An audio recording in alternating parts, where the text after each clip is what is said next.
Our scripture is going to come from 1 John 4, 1 through 5. It said, Beloved, believe not every spirit, but try the spirit. And some Bibles will say, test the spirits, whether they are false teachers or messengers that's going out into the world. Hereby know ye that the Spirit of God, every spirit that confesses that Jesus Christ is come in the flesh is of God. And every spirit that confesses not that Jesus is come in the flesh is not of God. Amen. And this is the spirit of Antichrist. Wherefore ye have heard that it shall come. And even now already is in this world. Ye are of God, little children, and have overcome them, because greater is he that's in you than he is in the world.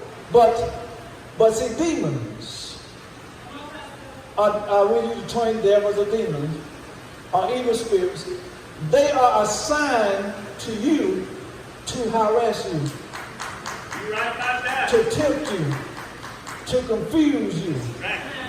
And so, and otherwise they can come and do certain things to us because we have given them legal place. Pastor Bill. And so when we have unconfessed sins in our lives, when we have unconfessed sins in our lives, we have given the devil legal ground to come and do whatever he wants to. Amen. And so these unconfessed sins, we won't confess it to God.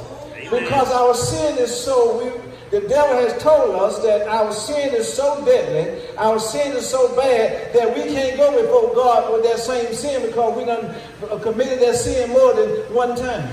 Or you done committed that sin more than, to get spiritual, more than 7 times. And so a lot of times we walk along this journey with unconfessed sins. And so we find out that a lot of people, especially when they have ex-husbands or ex-wives, they hold a lot of unconfessed sins in their heart. Amen. It's true. Preach it, Pastor Bill. It's all good. Amen. And not only unconfessed sin, but they have unbroken curses. Amen.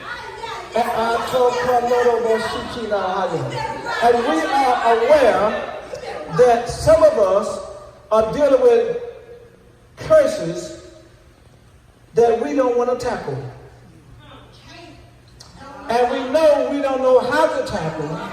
And we don't want to tackle because we say we don't want to get them stirred up. That's a message from the devil. Amen. Because the word says, greater is he that's in you than he that's in the world. Amen. And remember that the devil has legal rights in the world because the word says he is the prince of this world. He is the God of this world. That's why Jesus said in order to have authority over the devil while we're living in this world or living on this earth, that we have to have his spirit. So if you don't have the Spirit of God, then you're authorized to do anything that the devil tells you to do. And you have no authority. So we got unbroken curses. And we can recognize that it's a curse because it's not of God. And the thing is, and because it's a curse, it has a stronghold on our lives. And for example, and now if your foreparents were alcoholics, amen, in other words, you are dealing with a curse. And so curses must be broken. Amen. And the thing about it, another individual can't break your curse. You got to break your own curse. Amen. The preacher can't pray over you for your curse to be broken. He can pray over you, but you got to believe in your spirit, amen, that the curse is broken. So you're going to have to do something.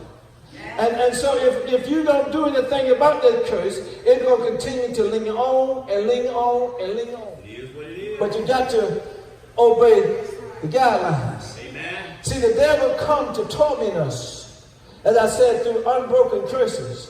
Then emotional stronghold. See, we got emotional stronghold that by the way, some of us, as being Christian, we'll start rage in a minute. No, you didn't. We'll do everything except curse. But in our heart, you're right, we want to curse. But we have an emotional stronghold. I mean, we get angry. We get so angry until we just shut down. Amen. We don't say nothing. We close up. We don't look at you. We don't say nothing. But that's a stronghold. Sometimes we get so emotional till we can see it all in our face.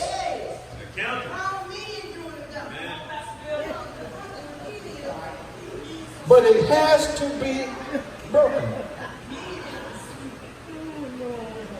Amen. And so that's why a lot of times, because we have unconfessed sin, unbroken curses, and emotional stronghold, our prayers are hindered. And all these conditions, all they do is give the devil a legal right. Give him legal ground, legal authority to come in and do what he wants to do. So that's when our trouble starts. That we won't admit that this thing is troubling me. That this thing is driving me down to naught. In other words, we have the secret sins that we don't even want to tell God. But he already knows. He said, I know your heart, I know your thoughts, and I know your intention. Otherwise, I know what you intend to do. I know what you're thinking. I know what you want to do. You're telling me one thing, but it's a whole other thing. You're telling me you love me, but you're in love with somebody else. See, these little demons, that's what's tormenting us. But we know somewhere we still deal with Jezebel spirits. We still have a controlling spirit. If it don't go my way, it ain't going nowhere. If I can't have my way, it ain't going no kind of way. If I can't have my way, I'm not going to participate. If I can't do it the way I want to do it, then I'm not going to do it at all. But we got issues, all different kind of issues, and we don't know how to deal with them. And so that's why a lot of time when we think that the doctor tells us one thing, but the word tells us another thing. So in other words, we don't understand why we continue to have miscarriage, because that the spirit has been put on us. And the thing about it, but see, we only thinking of ourselves and our immediate family, but where did it come from? Did it come down? It came from somewhere. Because that spirit was not assigned to you just because of you. It had a reason why it was assigned to you. And so that's why the word said, know those that labor among you. And to paraphrase it, know those that have labored before you. And so we have miscarriage. And otherwise, it's doing nothing but destroying the child. See, but God did not call for a miscarriage. But the devil, he's behind every miscarriage. So it's a setup from the enemy. So then again, it could be a curse. You said, well, it's because the doctor said because I'm stressed out. But who is behind you being stressed out? Amen. There is a spirit behind you being stressed out. You said, well, my blood pressure is higher than it should be because I'm stressed. But who is it that's stressing you? But what spirit is stressing you? Are you aware of what's stressing you? Is it anything too hard for God? Nothing at all. You got to bind and loose it. And when you get set free, you need to stay free. Not go back into the same old thing. Amen. When you are set free from a thing, you need to stay free. Sustain from it. Amen. Sustain from all appearance of evil, or sustain from all evil. Amen. You know that it's evil, so why are you doing that one? You know you ain't strong enough. Amen. That old testimony was good. Amen.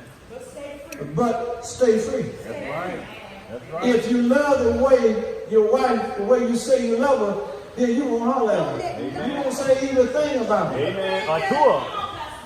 You won't even gossip about her. Amen. If you love her the way you say you love her. Amen. That's right. I told you there's two different lives. One life in church, one life out of church. Vice versa. That's right. And so the thing is, see, you can't have a successful life if you're still dealing with the past. You got to let the past go. Let's go. See, your flesh is what opened the door to the enemy. You try to tell people about getting saved, they don't want to get saved. Because they still think they have a little bit of time. Young lady was sleeping in her bed, and a bullet came through her house and killed her. And so the thing is, you don't know where death is. You don't know when you're going to die. See, a lot of times the devil get in the preacher and had the preacher at your funeral fixing it up. Telling lies about you. He should tell it like it was. God is good, ain't he? Y'all switched on me again. God is good. All the time. Hey, listen, Sam, ain't it good? Ain't it good? Yes, sir, he's good. I know he's good, because he woke me up this morning and started me on another day journey. And I'm glad about it.